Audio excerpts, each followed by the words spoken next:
don't talk good. I shouldn't have a podcast. I wouldn't say that because, then neither of us would be here, but that was one I couldn't let slide.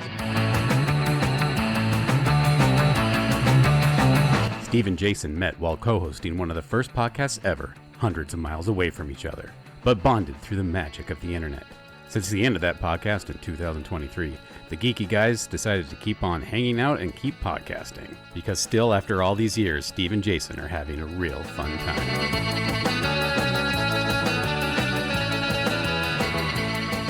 Jason.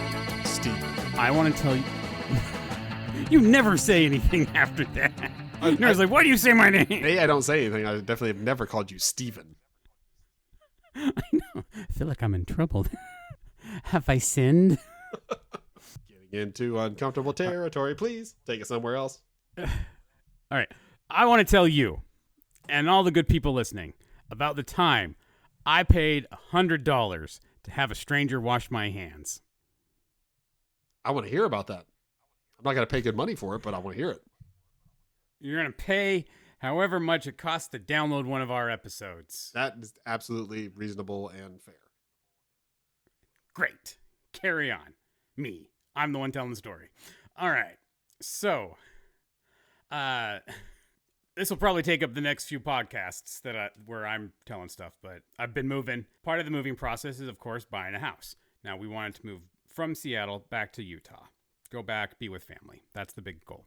So we had to fly back to look at the house that we were looking to buy. We looked at a bunch of houses online, and we had a fairly good feeling about a couple of them, but we wanted to go see them in person because if you don't, you're a crazy person. So we got ready, and we're getting ready to do all this stuff, and we realize that my wife had my wifed pretty hard. My wife is one of those people who thinks that the best way to live your life is as soon as you think about something you need to do, you do it right then and there so you don't forget about it. She's very anti-procrastination. Problem is, sometimes you don't want to do that thing right now because there's no reason to do it. Just because you thought about it doesn't mean you have to do it.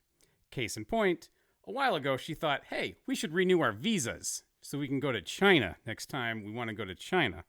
I'm like, we're not going to China for at least a year. Why are you doing it now? She's like, doesn't matter. I thought of it. Let's do it. She mailed them off because you have to mail off your passports.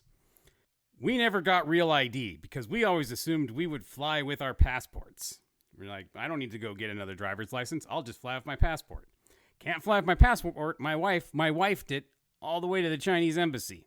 So as we're getting ready for this trip back to Utah, we realized we don't have any IDs. We have our driver's license. We don't have any quote-unquote real IDs, which you need to fly. You just flew. Do you have a real ID? Yes, we got one when it was supposed to be a thing years ago. We went ahead and got them. And then they keep pushing it back. But yeah, we got them. Okay, so you don't even think about this anymore. You've evolved beyond this point in life. I haven't. I don't have a real ID. I have a passport, which counts. So I figured I was good. Passport's not around, can't fly. So I started looking up, what do you do when you don't have a real ID? How do you fly? And they're like, well, take your passport. I'm like, I don't have my passport. What are my other options? Like, oh, your military ID. Not in the military. Student ID? Not a student. I don't have anything but the driver's license that has worked for this exact purpose for the 30 some odd years I've had it. Don't get mad at me. You're the ones that changed the rules. Let me go. But the more I dug and the more I talked to people, they're like, oh, I've heard from someone who heard from someone that you can still get on. It just is a huge pain in the butt, and you should plan an extra hour. And I'm like, that sounds like a nightmare. But we got to do this. This is the only time we can go. So okay, we are going to go. Normally you get to the airport about an hour early for a domestic flight. We're going to be 2.5 hours early. Give us that extra hour to deal with all the extra riganmarole that comes from this. Hang on. I don't usually stop you, but I have to. What was that word again? Rigmarole? One more time. Rigmarole. Okay, I think you got the last time. The first time sounded like a new kind of pasta I've never heard of. Rigatoni rolla?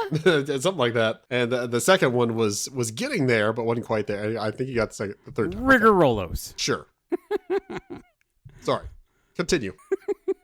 I don't talk good. I shouldn't have a podcast. I wouldn't say that because, then neither of us would be here. But that was one I couldn't let slide. Anyway, so we didn't leave when we wanted to. Things happened. Those things are let's just say those things don't have a Y chromosome and leave it at that. But we got a very late start to leave.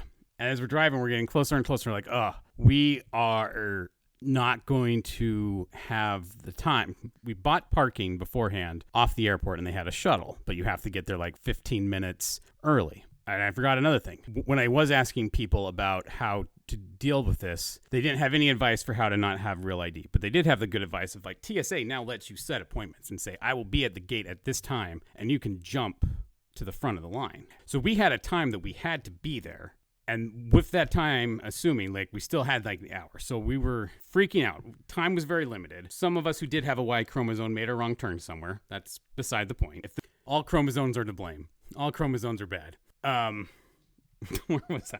Okay, so anyway, we had already paid for parking off site, but we didn't have time. So we made the decision that we would now go and pay.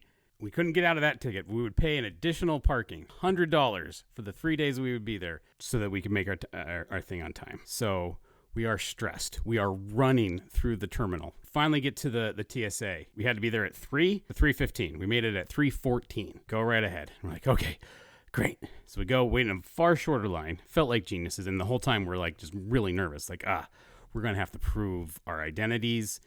Man, is this going to get weird? Without her passport, can she really prove her citizenship? Are we going to have to deal with that whole thing? Like, there's always like fear of that in today's geopolitical climate. So we get up there and give the guy our boarding pass, give him our driver's licenses, does that whole thing. He's like, these aren't real IDs. Like, well, we know. What do we need to do? He's like, You could tell he was just like frustrated that this was happening, that someone would dare start this process. He's like, here, take this. And he hands each of us this big red piece of paper. And it felt like, remember when you were in school, did you ever get like a write-up or a ticket or something like where you got in trouble?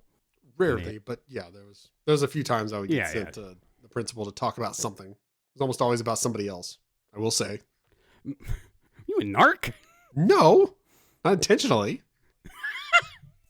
I had some accidental narc moments. It's just what a narc would say. I mean, it does, I admit. But one time, a girl in middle school stole my coat from my brother's locker because he was the one that was wearing it that day. And he didn't lock his locker, so it got stolen. And, I reported it. And they eventually found it in this other girl's locker because she was the one that stole it. And she was, sitting in the principal's office when I went to pick it up. And she saw me and apologized. And sorry, thanks for returning my jacket that you stole. Sorry you did it, but you had this coming. I'm not a narc, just in case. Reeked of cigarettes after that, so I just didn't even wear it. This is useless now. So anyway, we could be here all night talking about all the narcs you narked on. So he's really free. He gives us that paper. It has that feeling of, I got to go to the principal's office. He's like, go through security, and they will take care of you on the other side of the metal detector. So we very carefully go and we put all our crap in bins. We go through the big wooga that takes a picture of your junk. And the person on the other side sees my ticket of shame. And he's like, you there. You didn't have a real ID, right? I'm like, yeah. Come over here. Stand right there for a minute. I'm like, okay. I knew this was coming.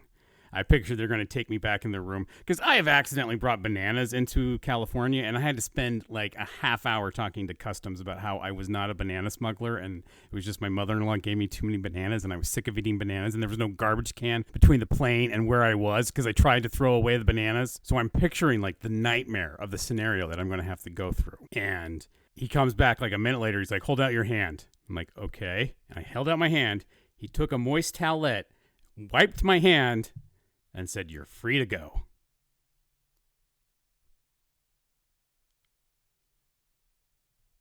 You don't need a real ID. Because here's the thing. I turn around. I'm like, wait, where's my wife? She should be here for this strange bit of bureaucracy that I just witnessed. And she's all the way done with her stuff, just waiting for me with her hands crossed. Like, what are you doing, schmuck? And I'm like, they didn't stop you? She's like, they didn't see the ticket. What do you mean they didn't see the ticket? I put it in my pocket. I'm like, well, I'm doing that next time. So this information isn't anywhere out there on the internet, but it is now. This is why people should listen to this podcast. If you don't have real ID, just go. They'll get mad at you. They'll give you a piece of paper that feels like a cone of shame, and then you stick it in your pocket and you're done. It's over. You go get on your plane. That would be helpful advice to have, yeah, for some people. So there you go. If you're not as evolved a life form as Jason Sigler, if you're a schlub like Steve Shinny, you don't even have to let him wipe your hand down with a moist towelette. You can just lie and say, yeah, I'm good. No one gave me anything. See ya, suckers. I mean, but really, if you have the opportunity to have someone wipe your hand down with a moist towelette, don't you kind of want to let that happen?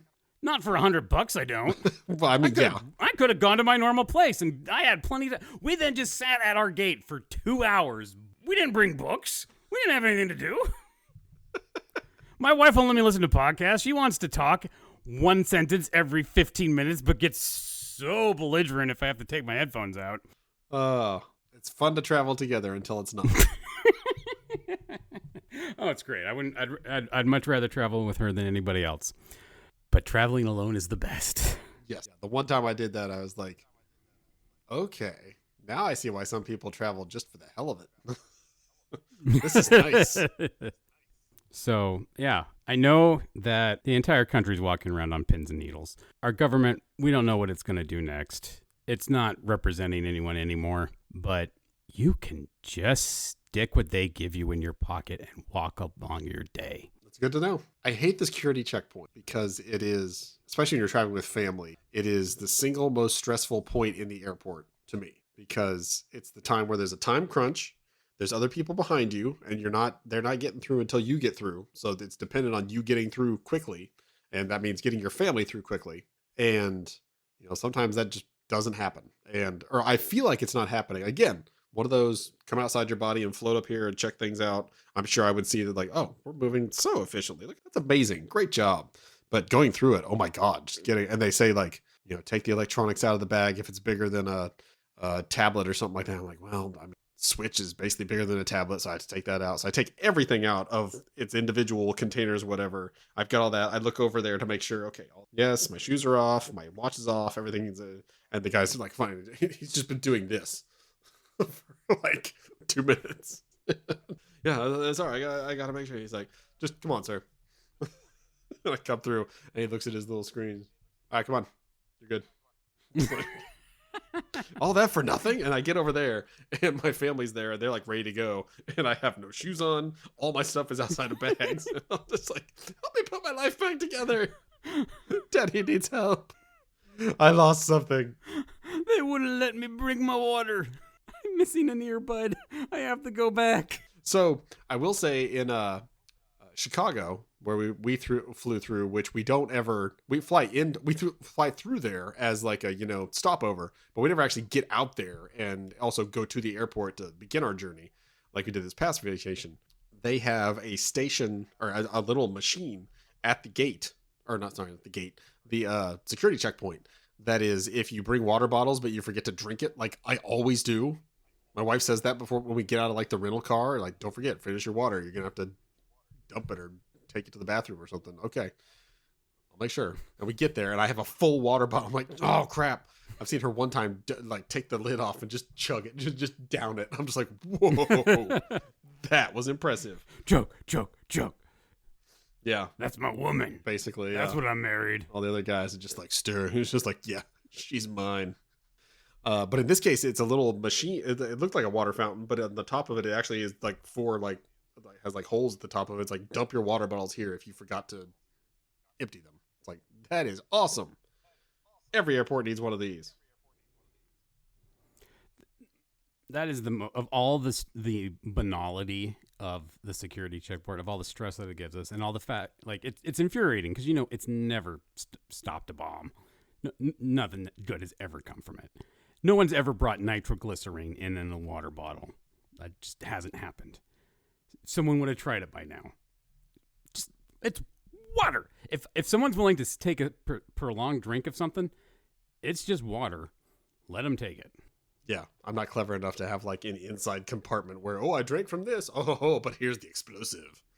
Hope I didn't drink the wrong one. Make me jump up and down, see if I go boom.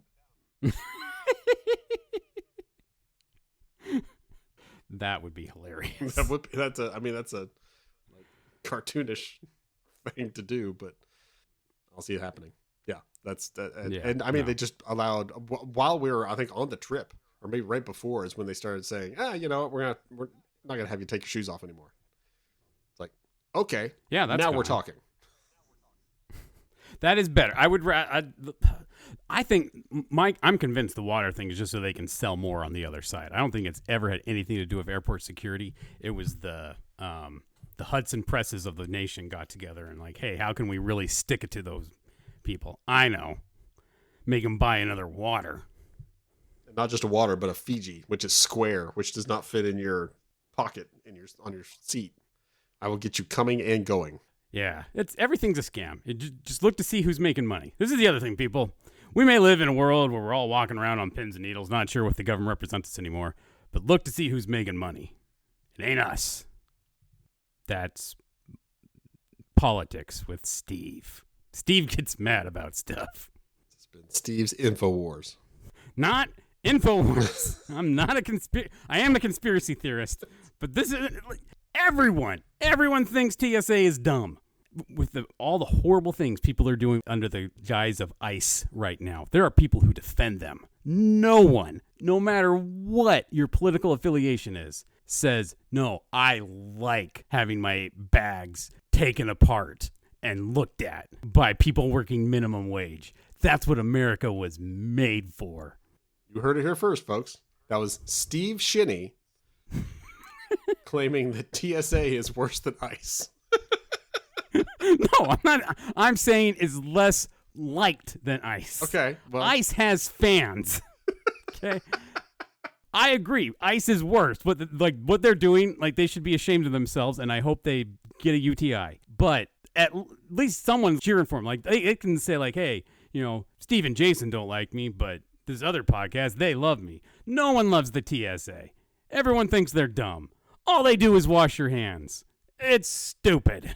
I mean, I don't necessarily disagree. It's just a bold take. The meme of the, what's his name from Tangled with all the spears pointing at him. It's like, what take do you have that would have people doing this to you? It's like, well, TSA has, or ICE has some problems, but man, TSA is the real problem. The real scourge that we all can hate. Am I right? They're different things. Two things can be bad, Jason. I know. It's a tough one right now. And I'm glad you took it. Thank you. Steve is Shinny, co-host of this podcast. Yeah. I mean, I'll fight anyone. Anyone from the government. Come on. Send ICE, send TSA, send the Navy SEALs. I'll fight them all. Won't win. We'll fight. So you had me at TSA, and then he said Navy SEALs. I'm like, okay, maybe. Yeah, I actually think I could beat up, I'm going to say 75% of the TSA. I'm assuming one at a time. Yeah, oh yeah. I'm not a gorilla. But you know you're not Bruce Lee. They're not going to wait one at a time to come at you. They're just going to swarm you and you'll be dead. If you just rolled a dice and got a random TSA agent and have them fight me, I like my chances. Ivan the Terrible TSA steps up and he's like, damn it. Drew a bad one. That's the other thing. Like, most TSA people, they're not signing up because they love it. It's just a job. They couldn't care less. That guy wasn't even looking at me in the eye when he washed my hands. They have no dedication to the game. So they probably wouldn't even fight that hard. So I want to fight the TSA because they roll over. That's your line now. Yeah. Good point. All right, well, this went about like I expected. I'm going to tell a story where I interact with the government. I'm probably going to yell a lot. Jason's probably going to just let me go and then pick the 2 or 3 times I either say a word wrong or say one thing is worse than it really is.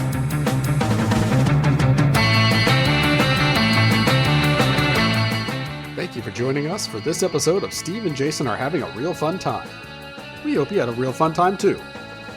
Please like us on whatever platform you found us on and, well, just like us in general.